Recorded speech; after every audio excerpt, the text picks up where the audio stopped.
మా వ్యూవర్స్ అందరికీ ధన్యవాదాలు. మీరిచ్చిన సపోర్టు నాకెంతో ఉపయోగపడుతుంది. కల నిజమైంది అనే చందమామ కథ చెప్పుకుందాం. అనగనగా వీరవరుడు అనే రాజు ఉండేవాడు. ఆయనకు రంగరాజు, రామరాజు అని ఇద్దరు కుమారులు. ఒకనాడు రాజు కొడుకులిద్దరినీ పిలిచి, అబ్బాయిలు, రాత్రి నేనొక కల గన్నాను. కలలో ఒక చిత్రమైన చెట్టు కనబడింది.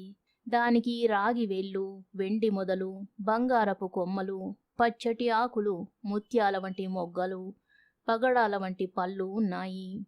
ఆ చెట్టుని ఒక బంగారు ఉయ్యాల ఉంది. ఆ ఉయ్యాలలో ఆడే చిలుక ఆడుతున్నది, పాడే చిలుక పాడుతున్నది. అక్కడే చెట్టు కింద ఒక బంగారు లేడి పచ్చిక మేస్తున్నది. దానిని నేను మాణిక్య రాయితో కొట్టానుట. అంతటితో లేడి మాయమైంది, చెట్టు మాయమైంది. ఇది నాకు వచ్చిన కల. మీరిద్దరూ వెళ్ళి ఎన్ని శ్రమలైనా పడి నేను కలలో చూసిన మాణిక్యరాయిని పట్టుకురావాలి అని ఆయన చెప్పాడు. తండ్రి కోరిక నెరవేర్చడానికి కొడుకులిద్దరూ మరునాడు బయలుదేరారు. చాలా దూరం నడిచి వాళ్ళు అలసిపోయారు. బడలిక చేత ఒక చెట్టు కింద పడుకునేసరికి రంగరాజుకు వెంటనే నిద్ర పట్టేసింది. చిన్నవాడికి పని అంటే పట్టుదల. అందుచేత అతనికి కునికి పట్టింది కాదు. తెల్లవారిన రంగరాజుకు మెలకువ రాలేదు. నిద్ర పాడు చేయడం ఇష్టం లేక అన్నని లేవకుండానే రామరాజు ఒక్కడు లేచి ప్రయాణం సాగించాడు. వెళ్ళగా వెళ్ళగా రామరాజుకి ఒక పర్ణశాల కనిపించింది. అందులో ఒక ముసలమ్మ కూర్చుని ఉన్నది. అతను తను వచ్చిన పని చెప్పి అది నెరవేరే ఉపాయం చెప్పమని ఆమెను అడిగాడు. కుమారా, ఈ అడవి దాటగానే ఒక పెద్ద వృక్షం, దాని కింద ఒక పుట్ట, ఆ పుట్టలో ఒక నాగుపాము ఉన్నాయి. పాము పడగ మీదనే మాణిక్యరాయి ధగధగ మెరుస్తూ ఉంటుంది. అయితే అది మనకు ఎలా దొరుకుతుంది అని అడుగుతావేమో. ఇది నా పుట్ట అని ఆనవాలు తెలియడానికని నాగుపాము తన పడగ మీది మాణిక్యరాయిని పుట్ట దగ్గర గుర్తుగా పెట్టి ఆహారం కోసం రాత్రి బయటికి పోతుంది. ఆ సమయం కనిపెట్టి ఒక తట్టతో రాయిని మూసివేయాలి. నాగుపాము తిరిగి వచ్చి ఇదేమిటా అని కోపం కొద్దీ ఆ తట్టను కాట్లు వేసి చివరకు ప్రాణాలు విడుస్తుంది. అప్పుడు ఆ రాయి పట్టుకురా అని చెప్పింది. ఆమె అసలు ముసలమ్మ కాదు, దుర్గాదేవి. ఇతని మీద దయ కలిగి ఆమె మర్మం చెప్పింది. రామరాజు సరిగ్గా ఆ ప్రకారమే చేసి మాణిక్యరాయి పట్టుకు వచ్చి ఆమె చేతికి ఇచ్చాడు. చిన్నవాని తెలివితేటలకు, పనిలో పట్టుదలకు దేవి సంతోషించి, నాయనా రాకుమారా, ఈ రాయి మళ్ళీ తెచ్చిన చోటనే పెట్టివెయ్యి. తండ్రి పాము వచ్చి ఆ రాయిని పట్టుకుపోతుంది. దాని వెంబడే వెళ్ళితివంటే మీ తండ్రి కలలో కనపడిన చెట్టు చూడగలవు అని ఆమె దీవించి పంపింది. దేవి చెప్పినట్టుగానే రామరాజు తండ్రి పామును వెంబడించి ఒక సొరంగం ప్రవేశించాడు. కొంత దూరం వెళ్ళేసరికి 6 రకాల ఉయ్యాల్లో హాయిగా ఊగుతున్న 6 నాగకన్యలు కనబడ్డారు. వాళ్ళు 6 అతన్ని చూసి చిరునవ్వుతో, ఓయి రాజకుమారుడా, నువ్వు వచ్చిన పని మాకు తెలుసులే. మేము నాగకన్యలం. మమ్మల్ని రాగి, వెండి, బంగారు, పచ్చ, ముత్యం, పగడం అని పిలుస్తారు. మరి మమ్మల్ని పెళ్లాడతావా అని అడిగారు.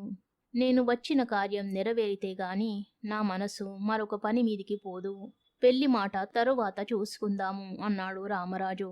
అయితే విను మరి, మీ తండ్రికి కలలో కనపడిన చెట్టు భాగాలమే మేము. మా 6 వరుసన నిలబెట్టి ఒక్క వేటుకి తెగ వేసినావంటే మాకు ఆ చిత్రమైన చెట్టు రూపం వస్తుంది. తెగ వేసేటప్పుడు చిందిన నెత్తురు చెట్టు మొదలుకి రాసి తడిమితే మళ్ళీ మేము ఎప్పటిలాగా కన్యలమైపోతాం అని వాళ్ళు చెప్పారు. రామరాజు సంతోషించి, మీరిక్కడనే ఉండండి, మళ్ళీ వచ్చి మా రాజ్యానికి తీసుకుపోతాను అని వాళ్లకు మాట ఇచ్చాడు. సరాసరి దేవి వద్దకు వచ్చి అప్పటి వరకు జరిగిన సంగతులన్నీ చెప్పాడు. అప్పుడు దేవి, నాయనా, ఇంతవరకు పనులు బాగానే చక్కబెట్టుకు వచ్చావు.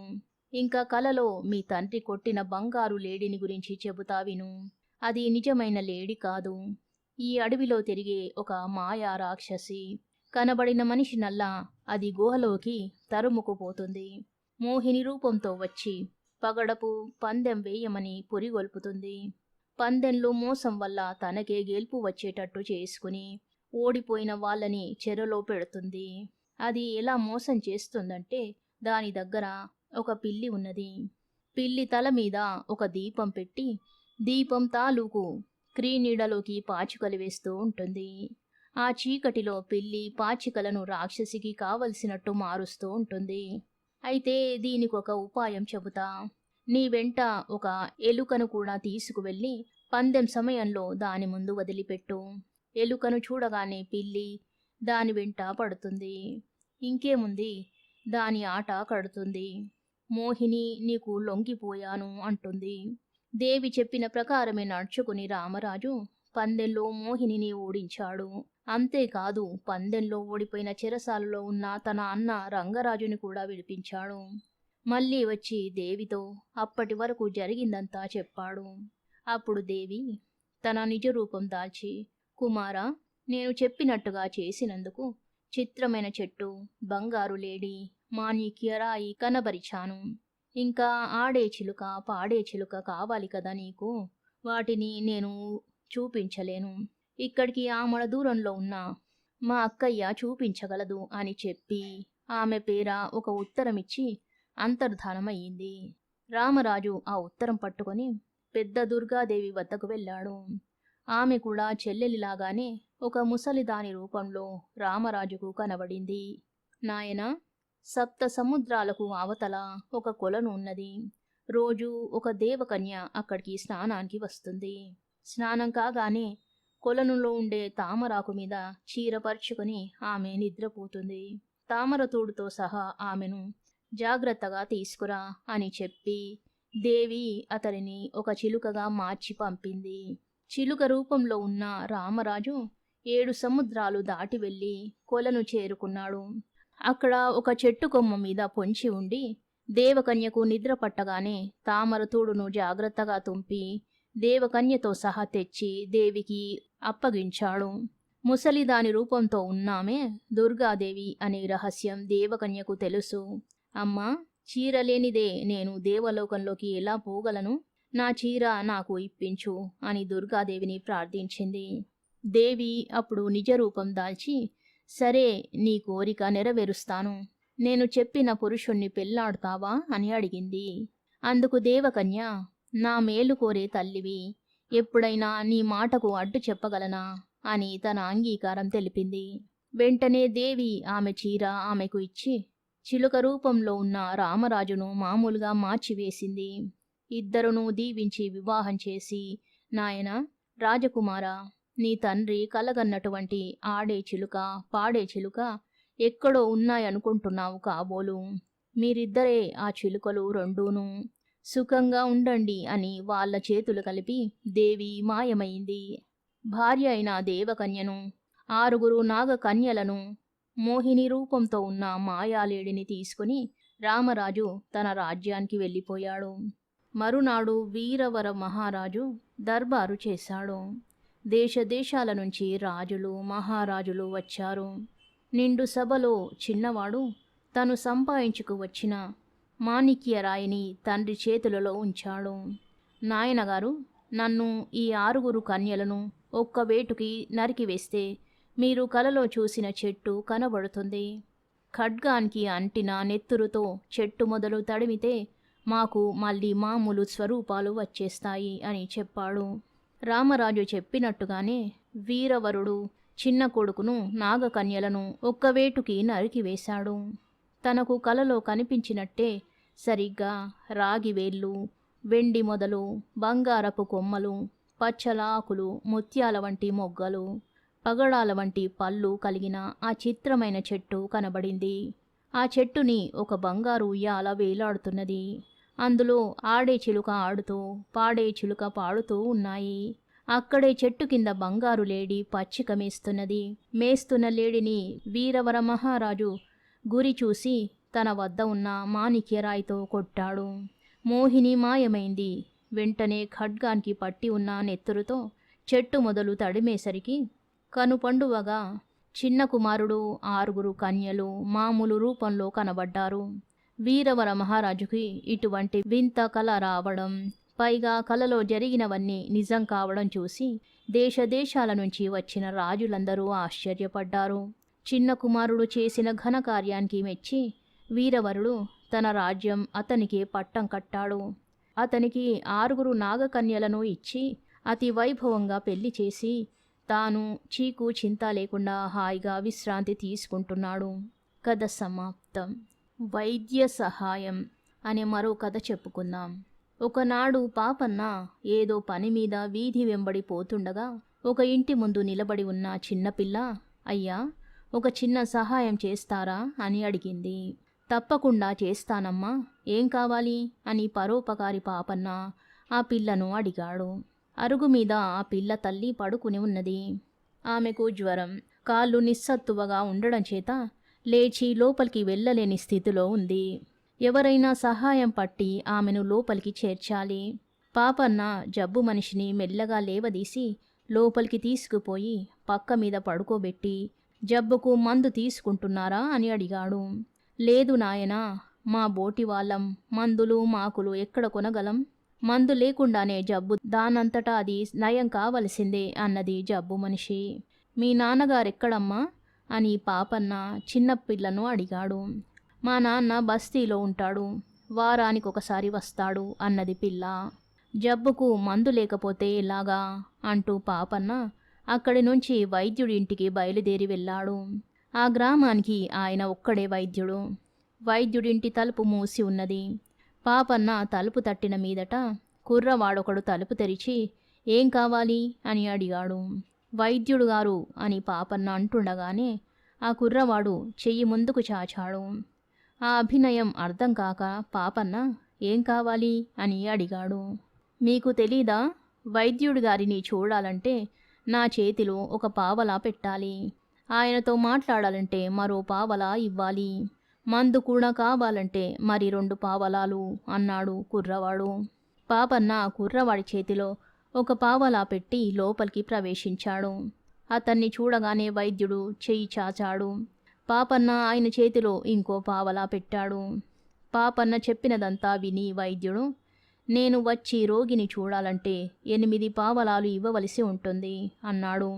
వైద్యుడికి 2 పావలాలిచ్చి పాపన్న ఆయనను వెంటబెట్టుకుని జబ్బు మనిషి దగ్గరికి తీసుకువచ్చాడు. వైద్యుడు రోగిని పరీక్షించి ఆమెకు ఏదో భస్మము, కషాయము దినుసులు, పైపూత ఇచ్చి వాటికన్నిటికీ డబ్బు పుచ్చుకుని పథ్యపానాలు చెప్పి వెళ్ళిపోయాడు. జబ్బు మనిషి పాపన్నతో, జబ్బు నయం కాక అలాగే ఉంటుందా నాయన? డబ్బు గల వాళ్ళు తప్ప ఈ వైద్యుణ్ణి భరించలేరు. ఆ సంగతి ఊళ్ళో అందరికీ తెలుసు. ఎందుకు వృధాగా డబ్బు ఖర్చు చేసుకుంటున్నావు అన్నది. అదేమిటమ్మా, జబ్బుకు మందు పడి తీరాలి, అయ్యే ఖర్చేదో నేనిచ్చుకుంటానులే అని పాపన్న తాను దగ్గరే ఉండి కషాయం తయారు చేయించి రోగి చేత తాగించి ఆ పని పూర్తి అయ్యాక తన ఇంటికి వెళ్ళిపోయాడు. తరువాత పాపన్న తన భార్య మీనాక్షిని తీసుకువచ్చి రోగికి శుశ్రూష చేయడానికి ఏర్పాటు చేశాడు. మళ్ళీ 2 సార్లు వచ్చి రోగిని చూసిన వైద్యుడు, పాపన్న, అతని భార్య రోగిని గురించి తీసుకునే శ్రద్ధ చూసి నీకు ఈ రోగికి ఏమిటి సంబంధం అని అడిగాడు.